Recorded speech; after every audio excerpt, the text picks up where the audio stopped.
नमस्कार। संतोष की रिपोर्ट में आप सबों का स्वागत है।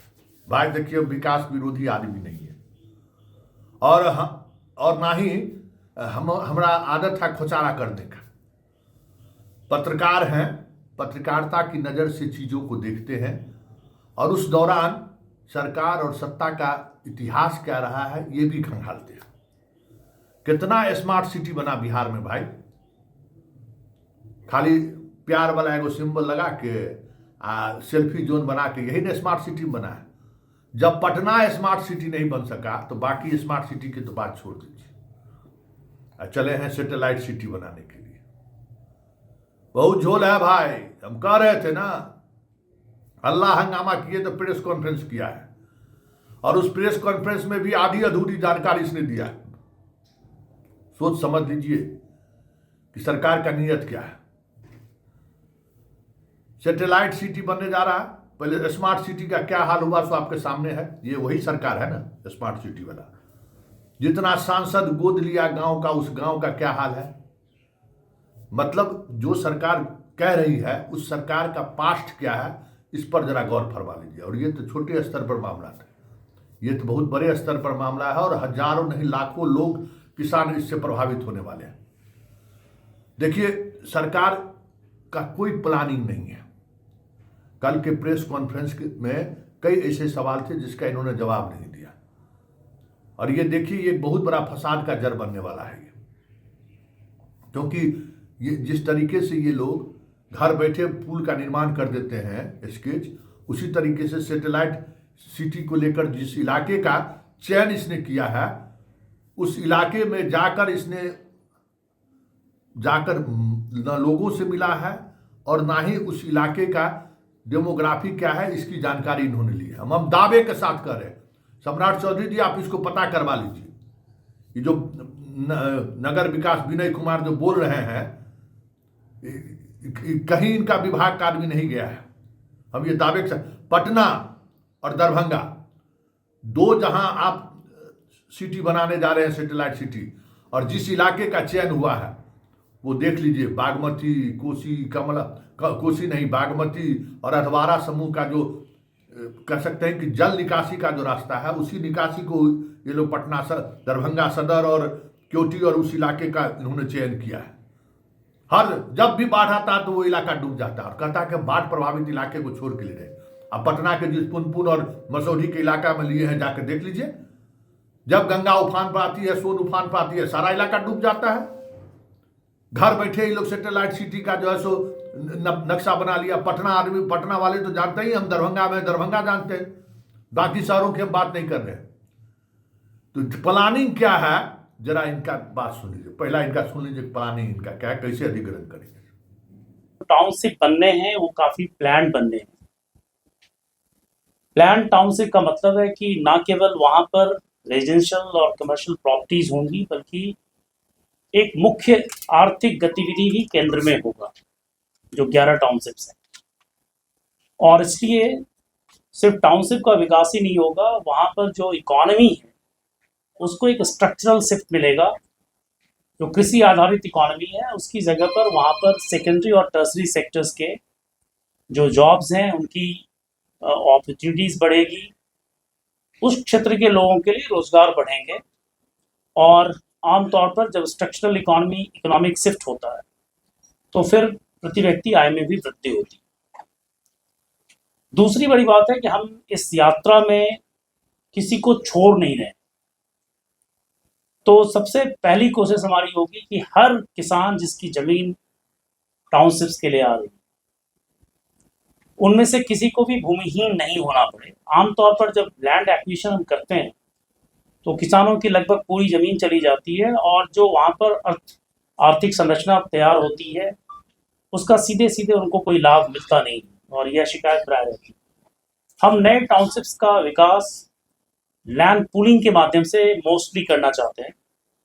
आप जानते हैं कि बिहार में जो BUPT एक्ट है उसके तहत टाउन प्लानिंग स्कीम लागू करने का प्रावधान। तो टाउन प्लानिंग स्कीम का उसकी मुख्य बातें वो ये हैं कि सबसे पहले हम एक प्रारूप प्रकाशित करेंगे एक टाउन प्लानिंग स्कीम की मैप के साथ।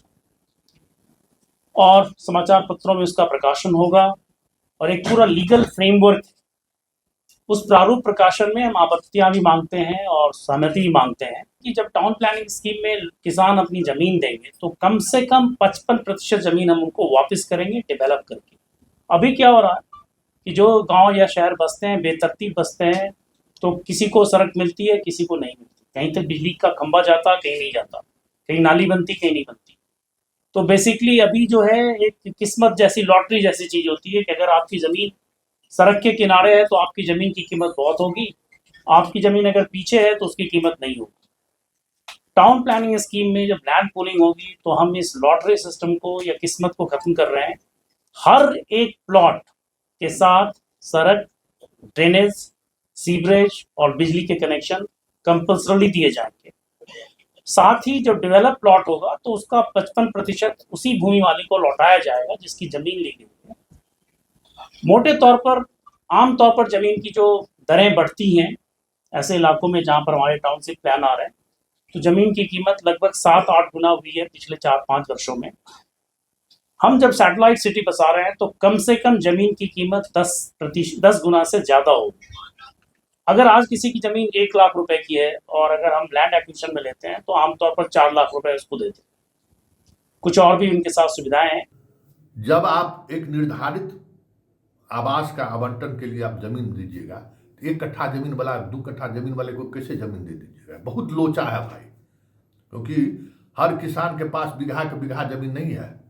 उस जिस इलाके का अधिग्रहण किया वहां बहुत छोटा छोटा 5 कट्ठा जमीन वाला भी किसान है। पेंच क्या फंसाया सो सुने।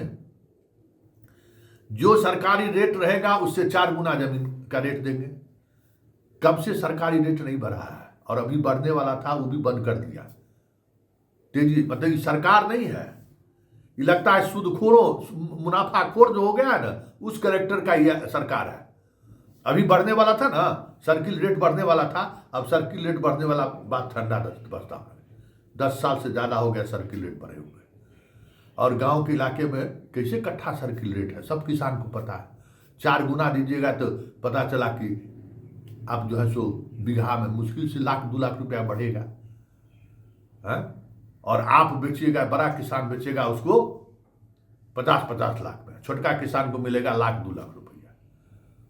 अगर बात सुनिए कि अगर टाउनशिप जब बन जाएगा तो बड़ा किसान को 1 कट्ठा जमीन 50 लाख में, जो छोटा किसान 1-2 कट्ठा है उसको 5 लाख रुपया मैक्सिमम, क्योंकि आप सरकार कर रहे हो 1/4 उसको तो आप जमीन दे नहीं पाइएगा, तो उसको सरकारी रेट में आप जो है सो दे दीजिएगा। 1 कट्ठा है तो आप 1 लाख रुपया दे दीजिएगा, और कहाँ जो बड़ा किसान है उसको 50 लाख रुपया मिलेगा। उस पूरे इलाके को गौर करिए।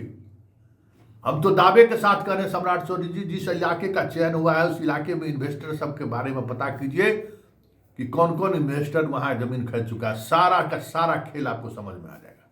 चले हैं प्रेस कॉन्फ्रेंस करने में, जरा प्रेस कॉन्फ्रेंस का दूसरा हिस्सा सुनिए। कैसे किसान को क्या करेंगे, कैसे किसको कितना प्रतिशत देंगे, जरा ये भी सुनिए। तो अगर 1 लाख की कोई जमीन है, आज हम लैंड एक्विजिशन में 4 लाख देंगे, तो अगर हम लैंड पूलिंग करते हैं तो जमीन की कीमत 10 लाख मान लेते हैं, तो 10 लाख में हम 55% वापस लौटाएंगे, तो 5.5 लाख रुपए का सीधा सीधा भुगतान किसानों को होगा। प्लस उनको वो लैंड मिलेगी जो डेवलप्ड है, वो क्षेत्र मिलेगा जहाँ ग्रीन एरिया है, जहाँ बिजनेस एरियाज हैं, जहाँ पर इकोनॉमिक एक्टिविटीज है, वो पूरा शहर प्लान उनको मिलेगा। तो पहली बात है कि जो किसान हैं उनको हम शेयर होल्डर्स बना रहे हैं इस डेवलपमेंट, उनको हम वंचित नहीं करें, किसी को भी भूमिहीन हम नहीं करें, नंबर 1। नंबर 2, जो भूमि का अप्रिसिएशन होगा उसका वो हक उनको मिलेगा। नंबर 3, हर प्लॉट रेगुलर साइज में होगा। प्लॉट को जब हम कंसोलिडेट करेंगे तो वहां पर बेहतर निर्माण हो पाएगा। साथ ही जो शहर बसेगा वहां park, playground, community centres, hospital, schools, ये हम मैंडेटरी प्रोवाइड करेंगे। पूजा और उपासना के स्थल भी रहेंगे।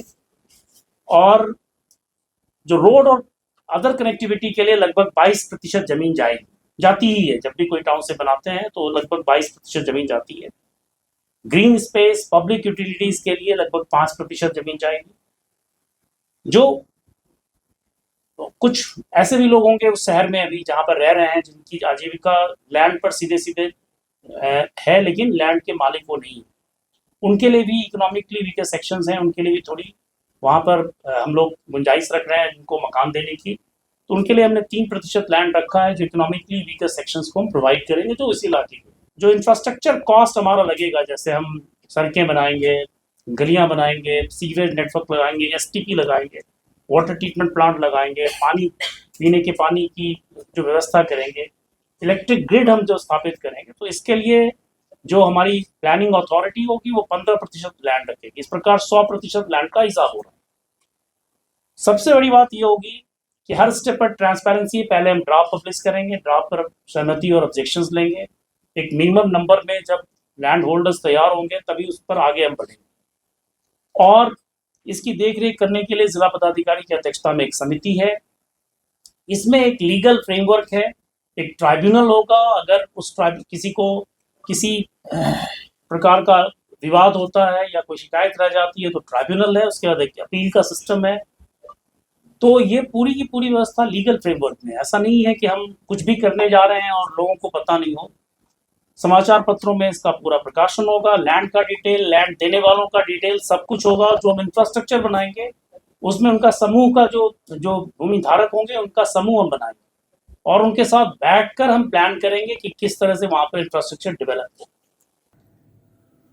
सुन लिए बढ़िया इस तरीके से। अब जरा इसकी बात को सुनिए कि हम बहुत मेहनत किए हैं, सब कुछ हम देख के, कहीं बाढ़ प्रभावित इलाका नहीं है, हम ठोक ठका के लिए हैं। मिस्टर सचिव, प्रधान सचिव नगर विकास विभाग, आप मेरे साथ चलिए।